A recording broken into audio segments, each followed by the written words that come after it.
जय शंकर की दोस्तों, मैं आज आप लोगों के सामने 12 ज्योतिर्लिंग में से 12वें ज्योतिर्लिंग की रोचक कथा लेकर आया हूँ। आशा करता हूँ यह कथा आप लोगों को अच्छी लगेगी। देर न करते हुए बढ़ते हैं अपनी कथा की ओर। भगवान शिव के ऐसे ही 12 ज्योतिर्लिंगों में से एक कुसुमेश्वर ज्योतिर्लिंग मंदिर है। कुसुमेश्वर ज्योतिर्लिंग को इन प्रमुख 12 ज्योतिर्लिंग मंदिरों में अंतिम यानी 12वें ज्योतिर्लिंग का दर्जा प्राप्त है। आइए जानते हैं इस मंदिर से संबंधित कुछ महत्वपूर्ण बातें। महाराष्ट्र में औरंगाबाद के नज़दीक दौलताबाद से 11 किलोमीटर दूर कुरनेश्वर महादेव का मंदिर स्थित है। यह 12 ज्योतिर्लिंगों में से एक है। कुछ लोग इसे कुसुमेश्वर के नाम से भी पुकारते हैं। बौद्ध भिक्षुओं द्वारा निर्मित एलोरा की प्रसिद्ध गुफाएं इस मंदिर के समीप ही स्थित है। इस मंदिर का निर्माण देवी अहिल्याबाई होलकर ने करवाया था। शहर से दूर स्थित यह मंदिर सादगी से परिपूर्ण और द्वादश ज्योतिर्लिंगों में से यह अंतिम ज्योतिर्लिंग है। इसे कुसुमेश्वर, गणेश्वर या गुणेश्वर भी कहा जाता है। यह महाराष्ट्र प्रदेश के दौलताबाद से 12 मील दूर वेरुल गांव के पास स्थित है। पौराणिक कथा। इस ज्योतिर्लिंग के विषय में पुराणों में यह कथा वर्णित है। दक्षिण देश में देवगिरी पर्वत के निकट सोधमा नामक एक अत्यंत तेजस्वी तपोनिष्ठ ब्राह्मण रहता था। उसकी पत्नी का नाम सुधैया था। दोनों में परस्पर बहुत प्रेम था। किसी प्रकार का कोई कष्ट उन्हें नहीं था, लेकिन उन्हें कोई संतान नहीं थी। ज्योतिष गणन से पता चला कि सुधैया के गर्भ से संतानों प्राप्ति हो ही नहीं सकती। सुधैया संतान की बहुत ही इच्छुक थी। उसने सुरधम से अपनी छोटी बहन से दूसरा विवाह करने का आग्रह किया। पहले तो सुरधम को यह बात अच्छी नहीं जची, लेकिन अंत में उसने पत्नी की जिद के आगे झुकना ही पड़ा। वह उसका आग्रह टाल नहीं पाए। वह अपनी पत्नी की छोटी बहन कुसुमा को ब्याह कर घर में ले आए। कुसुमा अत्यंत विनीत और सदाचारिणी स्त्री थी। वह भगवान शिव के अनन्य भक्त थी। प्रतिदिन 101 पार्थिव लिंग बनाकर हृदय की सच्ची निष्ठा के साथ उनका पूजन करती थी। भगवान शिव जी की कृपा से थोड़े ही दिन बाद उसके गर्भ में अत्यंत सुंदर और स्वस्थ बालक ने जन्म लिया। बच्चे के जन्म से सुधैया और कुसुमा दोनों के ही आनंद का पार न रहा। दोनों के दिन बड़े आराम से बीत रहे थे, लेकिन न जाने कैसे थोड़े ही दिनों बाद सुधैया के मन में एक कुविचार ने जन्म ले लिया। वह सोचने लगी, मेरा तो इस घर में कुछ है ही नहीं, सब कुछ कुसुमा का है।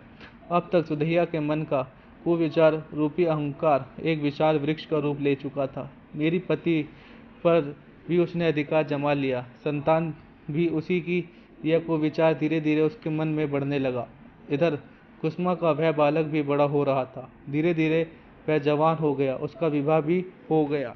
अंततः एक दिन सुधैया ने कुसुमा के युवा पुत्र को रात में सोते समय मार डाला।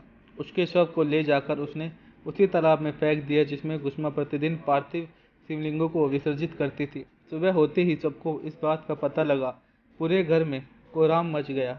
सुधर्मा और उसकी पुत्र वधू दोनों सिर पीटकर फूट फूट कर रोने लगे, लेकिन कुसुमा नित्य की भांति भगवान शिव की आराधना में तल्लीन रही, जैसे कुछ हुआ ही ना हो। पूजा समाप्त करने के बाद वह पार्थिव शिवलिंगों को तालाब में छोड़ने के लिए चल पड़ी। जब वह तालाब से लौटने लगी तो उसी समय उसका प्यारा लाल तालाब के भीतर से निकलकर आता हुआ दिखाई पड़ा। वह सदा की भांति ही आकर कुसुमा के चरणों पर गिर पड़ा, जैसे कहीं आसपास से कहीं घूमकर आ रहा हो। इसी समय भगवान शिव भी वहां प्रकट होकर कुसुमा से वर मांगने को कहने लगे। वह सुधैया की घनौनी करतूत से अत्यंत क्रुद्ध हो उठे। अपने त्रिशूल द्वारा उसका गला काटने को उद्यत दिखलाई दे रहे थे। कुसुमा ने हाथ जोड़कर भगवान शिव से कहा, प्रभु, यदि आप मुझ पर प्रसन्न हैं तो मेरी उस अभागी बहन को क्षमा कर दे। निश्चित ही उसने अत्यंत जघन्य पाप किया, किंतु आपकी दया से मुझे मेरा पुत्र वापस मिल गया। अब आप उसे क्षमा कर दे प्रभु।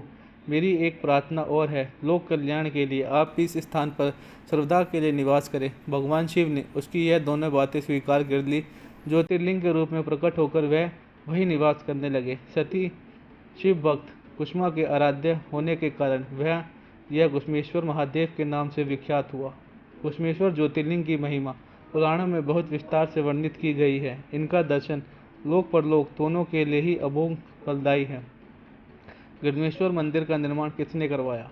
दौलताबाद से 11 किलोमीटर की दूर पर अवस्थित गणेश्वर मंदिर का निर्माण 16वीं शताब्दी में छत्रपति शिवाजी के दादाजी मालोजी राजा भोसले ने करवाया था। इसके बाद इस मंदिर का जीर्णोद्धार 18वीं शताब्दी में इंदौर की महारानी अहिल्याबाई होलकर ने करवाया था। गणेश्वर मंदिर की स्थापना कला। गणेश्वर मंदिर की स्थापत्य कला की बात करें तो इसकी दीवारों पर देवी देवताओं की मूर्तियां उकेरी गई हैं। मंदिर में मौजूद 24 खंभों पर सुंदर नक्काशी तराशी गई है, जिस पर सब मंडप बनाया गया है। गणेश्वर मंदिर का गर्भगृह 17 गुणा 17 फुट का है, जिसमें पूर्व विमुख शिवलिंग स्थापित है। भव्य नंदिकेश्वर सभा मंडप में ही विराजमान है। गणेश्वर ज्योतिर्लिंग मंदिर की एक विशेष बात यह है कि यह 21 गणेश पीठों में से एक पीठ लक्ष्मी विनायक मौजूद है। तो कैसी लगी यह वीडियो आप सभी को? आशा करता हूँ गणेश्वर महादेव की यह कथा आप लोगों को अच्छी लगी होगी। अगर आपको यह वीडियो अच्छी लगी तो प्लीज़ मेरा चैनल सब्सक्राइब करें, लाइक करें और साथ में लगे बेल आइकन को प्रेस करें और कमेंट बॉक्स में जाकर बताएं कि यह वीडियो आपको कैसी लगी। फिर मुलाकात होगी आपसे ऐसी ही भगवान शिव की रोचक कथाओं के साथ। जय शंकर की।